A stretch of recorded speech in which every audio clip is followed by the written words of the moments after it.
बाग है, पाकिस्तान वाला पुंछ है, वो सड़कों पे आए हुए हैं। उन्होंने चक्का जाम और शटर डाउन कर रखा है। वो कहते हैं हम भारत में मिलना चाहते हैं, बिल्कुल। क्योंकि वो देख रहे हैं जम्मू और कश्मीर की कंडीशन, भारत का जो है वो कहां से कहां निकल गया है। आज अमन शांति का दौर है, रिकॉर्ड टाइम में जो है टूरिज्म हो रहा है। यहाँ पर IIM, medical college, engineering college, और वहां क्या हालात है, खाने को दाने नहीं, पीने को पानी नहीं, बिजली नहीं है।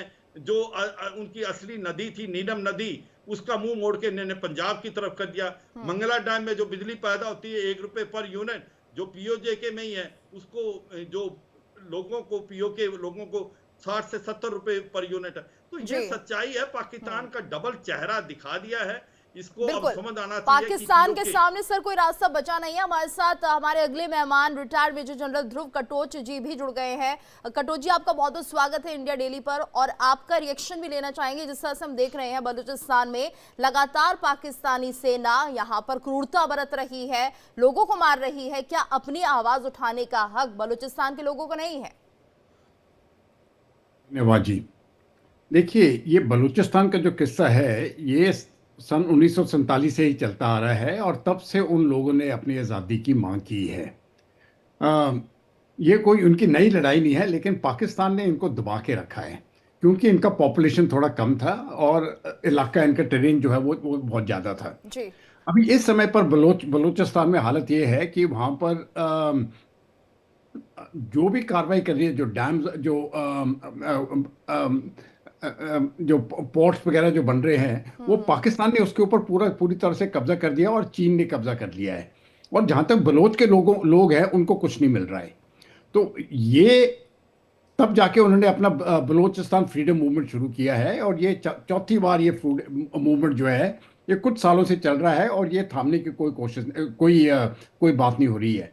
यहाँ पर प्रॉब्लम ये है कि पाकिस्तान ने बलूचों के साथ जो अत्याचार किए हैं, ये कोई नई बात नहीं है। ये 47 से चलते आ रहे हैं, और अब मुझे नहीं लगता है कि बलोच रुकेंगे। वो अपनी आज़ादी लेके ही रहेंगे। तो मुझे लगता है पाकिस्तान में, जैसे कि जनरल साहब ने थोड़ी देर पहले बताया, 3 जगह पर इनके बहुत प्रॉब्लम्स चल रहे हैं। बलूचिस्तान में तो अभी अत्याचार हो रहे हैं, लेकिन उनका फ्रीडम मूवमेंट उनका पूरे तौर से जवाब लेगा। दूसरा खैबर पख्तूनख्वा में मूवमेंट चल रहा है, और तीसरा गिलगित बाल्टिस्तान में। तो आप देखिए, ऊपर से लेके नीचे तक पाकिस्तान में प्रॉब्लम है, और धीरे धीरे सिंध में भी प्रॉब्लम अभी शुरू हो जाएंगे। सिर्फ पाकिस्तान पंजाब रह जाएगा जिसमें प्रॉब्लम बाकी जगहों से कम है, लेकिन वहां पर भी प्रॉब्लम है जी। इसके अलावा इनकी पॉलिटिकल इंस्टेबिलिटी भी बहुत है। तो जब हम बलूचिस्तान की अभी बात करेंगे, खास करके बलूचिस्तान की, ग्वादर पोर्ट जो उनका बना था बलूचिस्तान में, वहां पर पूरे चीन जो फायदा बलूची लोगों को होना चाहिए था, उनको नहीं मिला। वहां पर जो गैस पैदा होता है, सबसे पहले गैस जो है वो पूरे पंजाब में गया, पाकिस्तान पंजाब में, और बहुत सालों के बाद प्रदर्शन करने के बाद तब जाके कुछ लोगों में बलूचिस्तान में मिला। इनकी जमीनें छीन ली गई है, इनकी रोजी रोटी छीन ली गई है, और ये सब पाकिस्तान के जो पंजाब वाले हिस्से हैं, और उन्होंने इसके ऊपर कब्जा कर लिया है। तो मुझे लगता है ये जो मूवमेंट है इनकी, ये अभी रुकने वाली नहीं है। बेशक कितने भी अत्याचार पाकिस्तान की सेना करे, लेकिन इस मूवमेंट को मुझे नहीं लगता है वो रोक सकेंगे। और ये अवाम जो है अभी उठ चुकी है, और मुझे लगता है कि वो अपनी आज़ादी पाकिस्तान से लेके ही रहेंगे। बिल्कुल कटोच साहब, एक बड़ा सवाल ये भी है कि देखिए बलूचिस्तान में तो आवाज उठने लगी है, वही तालिबान भी ये समझ चुका है कि पाकिस्तान की नीयत क्या है, लेकिन जो पाकिस्तान के अंदर लोग रह रहे हैं शायद वो अभी भी सोए हुए हैं। हमने अभी तक नहीं देखा कि जिस तरह के हालात पाकिस्तान में बने हुए हैं, वहां के लोगों ने, वहां के आवाम ने किसी भी तरह से विरोध जताया हो। ये बात आपने सही की है, उन्होंने विरोध नहीं जताया है, लेकिन बेसिकली जब हम पाकिस्तान की बात करते हैं, 3 प्रकार के प्रॉब्लम्स हैं उनमें। एक तो उनकी इकोनॉमिक हालत बहुत बिगड़ चुकी है, और जैसे आपने सही कहा, अभी तक उन्होंने विरोध नहीं उठाया है, लेकिन मुझे लगता है वो दिन आने वाला है कि जबकि पूरी आवाम उठेगी।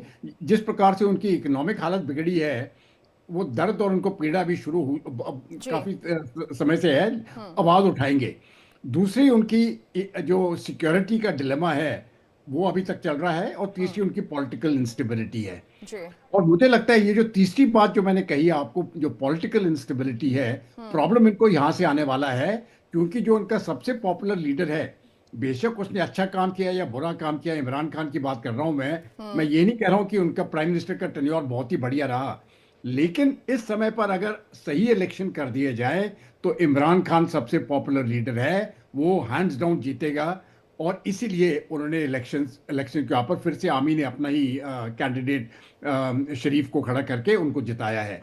ये पॉलिटिकल इंस्टेबिलिटी ही इस पॉलिटिकल इंस्टेबिलिटी से ही पाकिस्तान में दंगे शुरू होने वाले हैं, और ये आप इसी साल में आगे वाले दिनों में देखेंगे। जी बिल्कुल। सिवाज सर, आपसे ये समझना चाहेंगे, क्योंकि जिस तरह से हम देख रहे हैं पाकिस्तान की उल्टी गिनती शुरू हो चुकी है, लेकिन सवाल ये भी है कि आखिर पाकिस्तान को किसका सपोर्ट है कि इतना होने के बाद भी, चारों तरफ से घिरा हुआ है पाकिस्तान इस वक्त, लेकिन उसके बाद भी लगातार अत्याचार हो रहे हैं बलूचिस्तान के लोगों पर, तो कहीं ना कहीं कोई ऐसा सपोर्ट है जो पाकिस्तान को मिल रहा है?